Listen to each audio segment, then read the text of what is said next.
மார்கழி 9 ஆண்டாள் நாச்சியார் அருளிய திருப்பாவையின் 9ஆம் பாசுரம். தூமணி மாடத்து சுற்றும் விளக்கெரிய தூபம் கமழ துயிலனை மேல் கண்வளரும் மாமன் மகளே மணிக்கதவம் தாழ்த்திரவாய். மாமீர் அவளை எழுப்பீரோ, உன் மகள்தான் ஊமையோ அன்றி செவிடோ அனந்தலோ ஏமப் பெருந்துயில் மந்திரப்பட்டாலோ. மாமாயன் மாதவன் வைகுந்தன் என்றென்று நாமம் பலவும் நவின்றேலோர் எம்பாவாய்.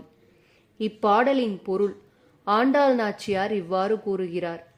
பிரகாசமான நவரத்தினங்களால் கட்டப்பட்ட மாளிகையில் சுற்றிச் சூழ விளக்கெரிய நறுமண திரவியம் மனம் வீச அழகிய பஞ்சுமெத்தையில் உறங்கும் எங்கள் மாமன் மகளே, உன் வீட்டு மணிக்கதவை திறப்பாயாக. எங்கள் அன்பு மாமியே, அவளை நீ எழுப்பு. உன் மகளை எத்தனை நேரமாக நாங்கள் கூவி அழைக்கிறோம், அவள் பதிலே சொல்லவில்லையே. அவள் ஊமையா, செவிடா, சோம்பல் அவளை ஆட்கொண்டு விட்டதா, அல்லது எழ முடியாதபடி ஏதாவது மந்திரத்தில் சிக்கிவிட்டாளா? உடனே எழு. எங்களுடன் இணைந்து மாயங்கள் செய்பவன், மாதவத்துக்கு சொந்தக்காரன், வைகுண்டத்துக்கு அதிபதி என்றெல்லாம் அந்த நாராயணனின் திருநாமங்களைச் சொல். இப்பொருளின் விளக்கம்: உலக மக்கள் மாட மாளிகை பஞ்சுமெத்தை என சொகுசு வாழ்க்கையில் சிக்கி சோம்பலில் கட்டுண்டு கிடக்கின்றனர்.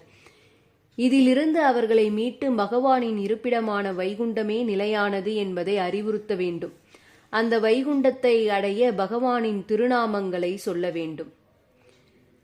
தொடர்ந்து திருப்பாவை பாடல்களையும் பாடலின் பொருள்களையும் தெரிந்து கொள்ள நம்ம சேனலை சப்ஸ்கிரைப் பண்ணுங்க. இந்த பதிவு உங்களுக்கு பிடிச்சிருந்தா லைக் பண்ணுங்க. நன்றி.